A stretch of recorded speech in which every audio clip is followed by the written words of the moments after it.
The first sign came at 9:17 a.m., when Caleb Rhodes stood behind my desk longer than necessary. He didn't say anything at first. Just hovered, like a manager trying to look busy while mentally drafting your exit memo. "Morning, Ava Miller," he finally said, forcing a smile. "Hours onboarding a new associate today. I thought you could show him the ropes." Show him the ropes. That phrase always meant one thing at Northbridge Analytics: start packing. By 9:30, Logan Pierce arrived. Fresh haircut. New badge. Confidence borrowed from ignorance. He shook my hand a little too hard and scanned my dual monitor setup like he'd already imagined it as his. "So you built all this?" he asked, nodding at the dashboards tracking client compliance, licensing triggers, and regional analytics permissions. "I maintain it," I replied. I never liked saying built. People get ideas when you admit ownership. Caleb pulled up a chair. "Make sure Logan understands everything," he said. "We need continuity." Continuity. Another favorite lie. I walked Logan through the basics: data ingestion, regional access rules, automated audit flags. He nodded fast, typing even faster. But something felt off. He wasn't asking beginner questions. He knew where things lived. He asked about edge cases. About clauses most people ignored. At one point, he leaned back and said casually, "So the system shuts down automatically if a licensed architect leaves the company, right?" I stopped typing. "That's an edge condition," I said slowly. "Why?" He shrugged. "Just curious." Caleb watched us closely. Too closely. By lunch, I had my answer. Caleb announced a strategy realignment meeting for next week. Code for restructuring. I'd heard it before. Seen it before. But this time, they were rushing. What they didn't know was that rushing was dangerous. Because the system they were so eager to hand off wasn't just analytics. It was compliance. Licensing. Legal permissions tied to individual credentials, mine. Credentials that couldn't be transferred, duplicated, or replaced without months of regulatory approval. I'd warned Caleb about that once. He'd waved it off. Now he was about to learn what happens when you fire the only person holding the keys, while the engine is still running. By Wednesday, the office felt different. Quieter. Like everyone knew something they weren't saying. I kept my head down, doing exactly what I'd always done, keeping Northbridge Analytics running while pretending I wasn't being measured for replacement. At noon, Caleb Rhodes asked me to join him for lunch. That alone told me more than he realized. He never invited me anywhere unless he needed something, or was about to take something away. We went to a sleek downtown bistro, all glass walls and polished steel. The kind of place managers choose when they want conversations to feel important. Caleb ordered confidently. I ordered water. "So," he began, leaning back, "you've been with us a long time, Ava." 6 years. 3 restructures. 2 mergers. Countless unpaid nights. "You've done solid work," he continued. "But the company is evolving." There it was. He explained it like a compliment. New vision. New energy. Leaner teams. Logan's name came up casually, too casually. "We think it's time to reduce some redundancy," Caleb said. "Nothing personal. Just business." Redundancy. The word echoed in my head. I nodded slowly, letting him talk himself into comfort. He offered a severance package like it was generous. 2 months. Health coverage extension. A neutral reference. What he didn't offer was honesty. Because as he talked, I noticed something else. He slipped, just once. Mentioned a client audit scheduled for next quarter. An audit that depended on the licensed analytics framework I personally held. You're confident that won't be an issue? I asked calmly. Caleb smiled. Logan's picking things up fast. That smile told me everything. After lunch, I didn't argue. I didn't plead. I didn't threaten. I went back to my desk and worked. But now, I wasn't just maintaining systems, I was documenting everything. Access logs. Authorization chains. Internal emails. Every quiet assumption they were making. That night, I reviewed my contract for the first time in years. Buried in legal language was a clause Caleb had never read properly, a clause that made the system non-operational if the credential holder was terminated without transition approval. They thought they were cutting dead weight. The termination email arrived at 8:02 a.m. on Friday. Subject: Organizational update. No meeting. No conversation. Just a calendar invite for a 5-minute transition sync and a neatly worded goodbye drafted by legal. They really thought 5 minutes was enough to replace 6 years of institutional knowledge. Caleb Rhodes didn't even look me in the eye when I handed over my badge. We appreciate everything you've done, Ava, he said, rehearsed and hollow. HR will follow up. I nodded, calm on the outside, already counting down on the inside. Because at 8:17 a.m., 15 minutes after my termination time, the first alert hit my phone. System status: license validation failed. I didn't smile. Not yet. By 8:30, Slack lit up. Engineers asking why dashboards were locked. Sales asking why client reports wouldn't generate. Finance asking why regional analytics permissions were suddenly read-only. At 9:04, my phone rang. It was Logan Pierce. Hey, quick question, he said, trying to sound casual. Did you, do something with the license keys? I don't have access anymore, I replied. Remember? Silence. At 9:12, Caleb called. Ava, we are seeing some unexpected behavior in the system, he said, voice tight. Can you help us stabilize things? I pulled up the contract clause I'd bookmarked the night before. Section 14.3, I said calmly. Licensed architect continuity. He went quiet. The platform automatically suspends operational functions if the registered license holder is terminated without approved transition filing, I continued. That filing takes 90 days. You didn't mention this, Caleb snapped. I did, I replied. You told me not to worry about edge cases. By noon, 3 major clients had reported outages. One international partner froze payments pending resolution. The audit Caleb had bragged about. Cancelled. I sat at my kitchen table, laptop closed, sipping coffee. They had fired me to look efficient. To look smart.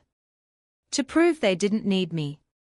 Instead, they'd shut down their own company with a single signature. And this time, they were going to need me to turn it back on. By Monday morning, the story had changed. What started as a minor technical issue was now an internal crisis. Northbridge Analytics had gone silent, no dashboards, no client reports, no compliance confirmations. The company's greatest selling point had become its greatest liability. I watched it unfold from my apartment, news alerts muted, phone face down on the table. I wasn't hiding. I was waiting. At 10:22 a.m., my email chimed. Subject: Urgent, consultation request. It was from Elaine Porter, Northbridge's head of legal. The tone was polite. Almost respectful. Ava, she wrote, would like to discuss a short-term consulting arrangement to assist with system stabilization. Short-term stabilization. Still trying to minimize. I replied 5 minutes later. I'm available. My consulting rate is triple my previous salary. Minimum engagement, 30 days. Payment upfront. The response came faster than I expected. Accepted. That told me everything. I joined the video call an hour later. Faces filled the screen, executives I'd only ever seen from afar. Caleb sat stiffly in the corner, jaw clenched. Elaine spoke first. We are prepared to submit the transition filing today. We need your credentials reactivated. I can guide the process, I said calmly. But I won't be reactivating anything until the filing is approved. That could take weeks, someone said. 90 days, I corrected. If everything is clean. Caleb finally spoke. Ava, let's not make this harder than it needs to be. I looked directly at him. You already did. Silence followed. Then Elaine cleared her throat. There's another matter, she said carefully. Several discrepancies have surfaced during the outage. Authorization changes that don't align with our compliance logs. I raised an eyebrow. That's interesting. Logan wasn't on the call. I noticed that immediately. I recommend a full audit, I continued. Especially of recent access escalations. Elaine nodded slowly. We are already doing that. When the call ended, I leaned back in my chair. They'd fired me thinking I was replaceable. Now they were discovering that what they'd lost wasn't just an employee, it was control. The audit began quietly, the way real disasters always do. No announcements. No all-hands meeting. Just a sudden flurry of calendar blocks marked confidential review and restricted access. Entire teams were locked out of systems they'd used for years. Passwords reset. Permissions rolled back. Panic traveled faster than any official explanation. Elaine kept me looped in, forwarding questions that only I could answer. Every reply I sent was precise, unemotional, and devastating. Yes, that override code exists. No, it's not meant for recurring use. That approval trail doesn't match policy. By Wednesday, the pattern was impossible to ignore. Someone had been rerouting authority, small changes, carefully spaced, buried inside routine updates. Vendor approvals adjusted after hours. Compliance timestamps overwritten. Access keys escalated under emergency labels that didn't apply. It wasn't sloppy. It was confident. I knew exactly whose confidence that was. Logan's name finally surfaced Thursday morning in a message from Elaine. Did Logan Hale ever have direct access to legacy admin credentials? I didn't hesitate. He requested them twice. I denied both times. The pause before her reply was longer this time. That access appears to have been granted anyway. Of course it had. I asked for read-only access to the audit workspace. Elaine approved it within minutes. When the logs opened, the story told itself. Logan hadn't stolen.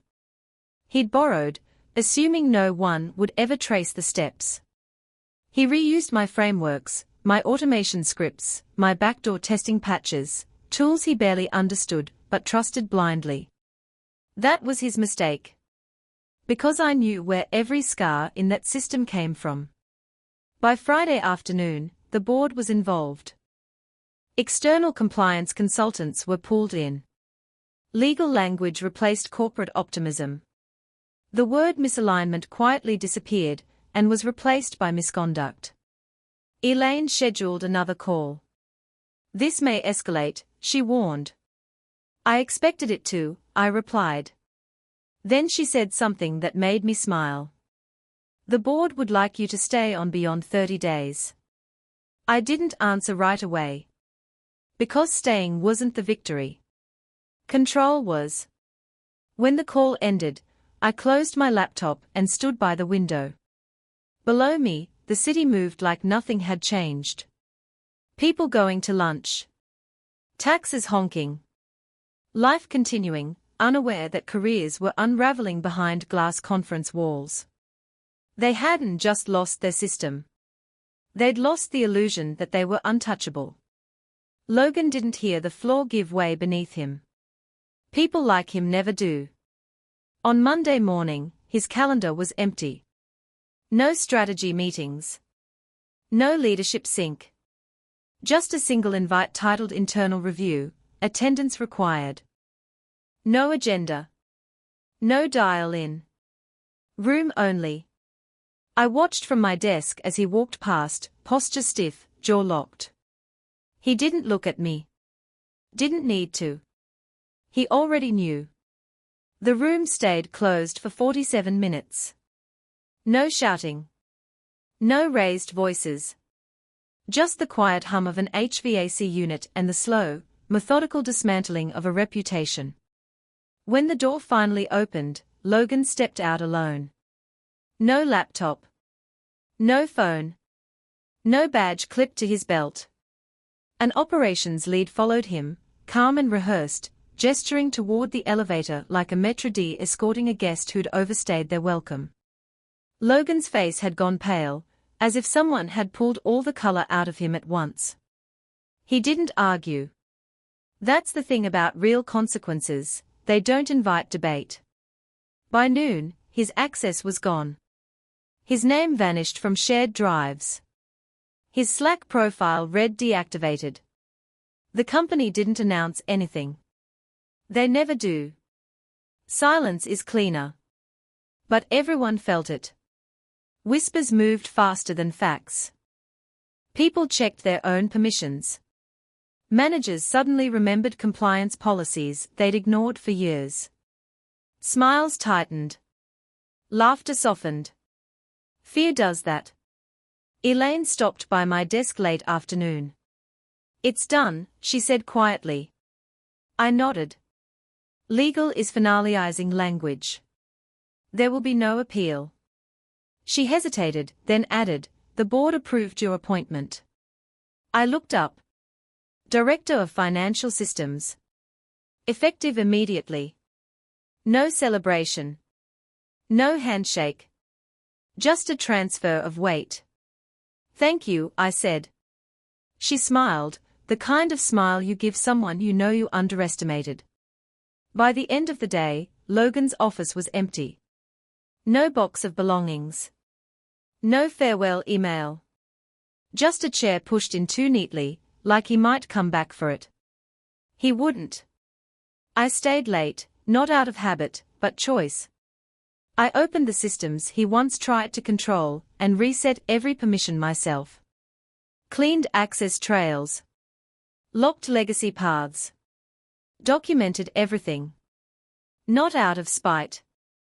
Out of respect for the work. As I shut down my monitor, I realized something that surprised me. I didn't feel triumphant. I felt finished. Somewhere below, the city lights flickered on. Another day ending. Another illusion broken. The fall was complete. 3 weeks later, the office felt different. Not lighter. Cleaner. The kind of quiet that comes after a storm has passed and taken something rotten with it. Logan's name was never mentioned again. No warning email. No lessons learned slide deck. Corporate memory erased him the way it always does, efficiently and without ceremony. The only proof he'd ever existed was a locked HR folder, and a few policies rewritten in tighter language. I moved into my new role without announcement. No desk change. No corner office. Just expanded access, direct reporting to Tokyo, and the kind of authority that didn't need to announce itself to be felt. Elaine became sharper overnight. Meetings ran shorter. Decisions stopped floating. People prepared before speaking. Fear fades when accountability replaces it. One afternoon, a junior analyst stopped me in the hallway. I just wanted to say, thanks, she said, voice low. Things feel safer now. That word stuck with me. Safer. Not exciting. Not inspiring. Just safe enough to do honest work. The board call happened at 6 a.m. my time, Tokyo evening. Faces lined the screen, calm, observant, precise. No praise. Just confirmation. Your systems audit is approved. Your restructuring plan is adopted. Your position is permanent. I bowed slightly out of habit. After the call, I closed my laptop and sat there for a moment, letting the silence settle. No adrenaline. No victory speech echoing in my head. Just clarity. I thought about the version of me who once believed working harder would make me untouchable. Who thought loyalty was protection. Who mistook silence for safety. I'd learned better. Power doesn't announce itself. It documents. It waits. It remembers. That Friday, I left work before sunset for the first time in years. The city was loud, alive, indifferent, exactly how it should be. I walked past cafes, overheard laughter, felt like a person instead of a position. At home, I poured a drink and shut my laptop without checking email. No one needed me to stay late anymore. Because the system worked. Somewhere out there, Logan was probably rewriting his own version of the story. Painting himself as misunderstood. Targeted. Unlucky. Men like him always do. But stories don't matter when records exist. And mine was clean. I didn't win by shouting. I didn't win by revenge. I won by outlasting someone who thought power meant noise. And that's the kind of ending that doesn't fade.